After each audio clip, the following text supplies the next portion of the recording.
Hello, it's Anthony Meisner at Land Title. I came to bring you your Boulder County market update. This is the big one with all the really fun information, and boy, have I got some news for you. Look at this. Inventory, yet again, for another month is flat going into February, which really can only mean that demand has picked up quite a bit. But we have a few interesting things to look at here because if you look at the numbers, it looks like our average sales price is way down. So let's read between the lines a little bit and dive right into this. Number of solds year over year in February were up 50%, right? So good market activity. It looks like we went out of that bottom in 2023 and we're really starting to see things finally pick up a little bit, but that's only on the demand side, right? Because as inventory is flat, we are definitely going to see a little bit of an extreme market shift here. So let's take a look over at active listings and let's take a look where that change is happening, right? So year over year, we have a little bit more listings across Boulder County, but not much. We only have 700 units on the market. Now, certain markets are going to be way down year over year. Look at Niwot, 30% drop. Longmont, 13% drop. But where do you have more inventory? Lafayette is up almost 50% in active units. Same with the city of Boulder. So we have increases in some of these markets in the county, decreases in others. And that's going to have, in this transitioning market, you're going to really see some of those bidding wars come out in certain places. And then you're going to see what's going to feel like a long time on market in others. So let's dive into a little bit more of what does that mean for your clients. Month supply of inventory, 2.13 months of inventory right now, right? So we are in a seller's market, I guess, effectively. It's a little bit more inventory than we had this time last year, but compared to where we were in Q2, Q3, Q4 last year, this is a little bit of a shortage in inventory, right? So this is a good sign for prices, but this is going to be a tough spot for buyers to be in. Now, if they get in the market soon, they could actually do really well because there will be more demand and more sellers come springtime. So a little bit less competition right now.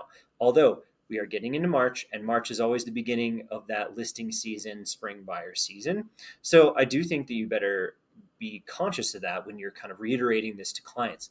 Now, when you look at month supply of inventory, the places with the most inventory, Boulder and Superior, and Lafayette with that extra boost in inventory that they've had. And then if you look at places like Louisville or Erie or Longmont, they're in a major inventory shortage, 1.4 months, 1.6 months of inventory.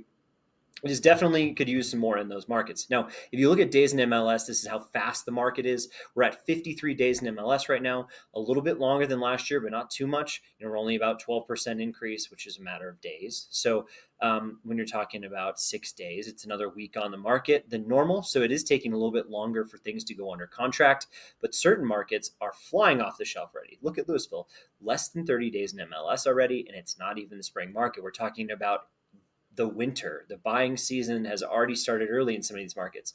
City of Boulder, more inventory, but only 35 days in MLS, which means those properties that are priced right and that are appealing are actually going under contract very fast. So that's a really good sign there. Now, if we look over at our price range, you can really see where the sales are actually finally taking place. And that 1.5 to 2 million range takes the cake with the most year-to-date increase in sales. 35 sales in that since the beginning of the year is a really good sign, right? The cost of money hasn't even improved dramatic enough to really change, but I think there's been so much pent up demand in some of these markets that from 2 million down into the, let's just call it 800,000 range, 800 to 2 million, that normal trade up kind of price range or entry level home in the city of Boulder, they were really, really slow over the last year, and you really start to see that demand increase kind of take place. So people must have gotten frustrated waiting on the sidelines, and even with the 7% or close to 7% interest rates, they've actually gotten into the market. Now, as interest rates improve, these will expand even faster. Now, the 3+ million mark, still doing great, just like it was last year. We had another 8 sales last month, so that's a good sign.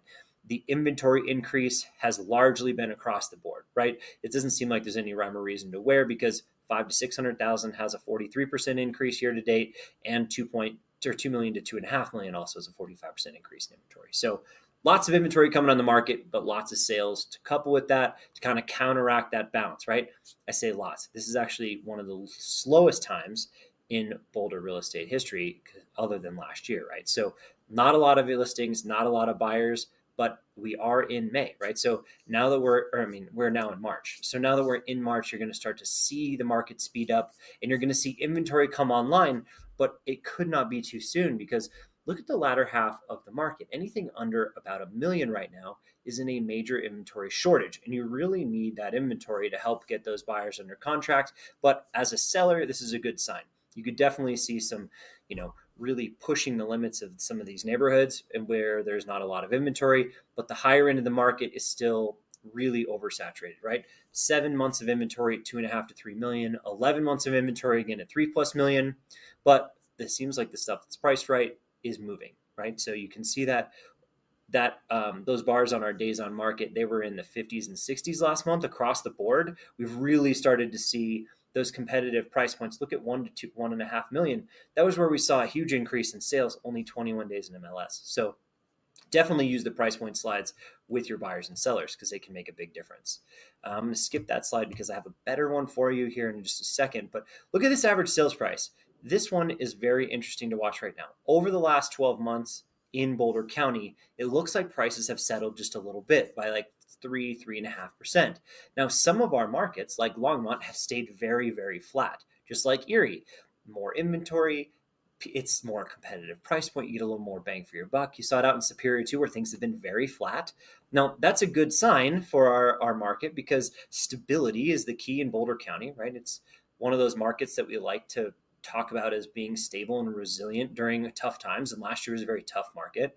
Our year over year numbers, probably want to take that with a grain of salt because down 11% isn't necessarily down 11%, right? If we looked at it by, if you looked at my last video, I talked a little bit about price per square foot and how price per square foot was very stable. It seems like we're just selling a little bit of a different product. So that's a good sign. Now, if we look at the sold units year to date, look at this slide. You want to talk about an optimistic slide to share with clients? Look how many more sales have taken place in January and February than this time last year. So this is a really good sign. Our market looks awesome.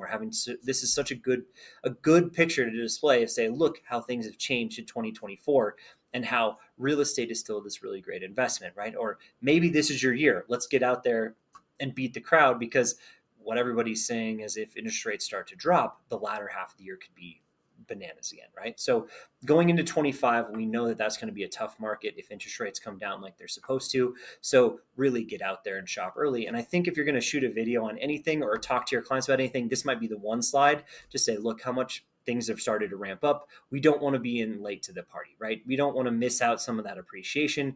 Year over year, a 50% increase in sold units. So that's a good, exciting piece to put out. Now, the one thing, sorry about that. All right, so let's take a look at the last slide here. The percentage list to sale price. This is where we talk a little bit about like how good of a deal are you going to get on your real estate. I think the one thing to talk about here is this one encompasses a winter market, right? You can see that we're kind of headed off to the races here. Year over year, we're basically right where we were, but 98.5% list to sale price is still a little bit of a discount. So as a buyer, you go in and get a little bit of a discount. And as a seller, this is going to be a much better year for you than last year because it will be seasonal, right? It always ramps up. We see the peak of this in about April, May, June, like we usually do, but we should be over 100% this year because buyer demand seems to be at this big increase. Now, that being said, I think if you want to talk about it by price range with some of your people, you can see that down there. That 1 to 1.5 million where we saw that big increase in behavior was almost 100% already. So things are ramping up. It's a very seasonal trend. It's a very seasonal norm. It will be better than last year, but nowhere near like those unicorn years, right? That 21 and 22 where we saw those huge over asking price bidding wars, 10 people putting offers in on houses. There's just not enough demand for that. So will it increase? Yes. Will you see some homes go for over asking price? Absolutely. There will also be other ones that are not priced correctly and they will sit on the market. So hopefully that helps. If you have anything else or you have any questions for me, need any other data or information, don't forget to reach out. Don't forget to like and subscribe to the YouTube channel. We'll catch you on the next video. Thank you.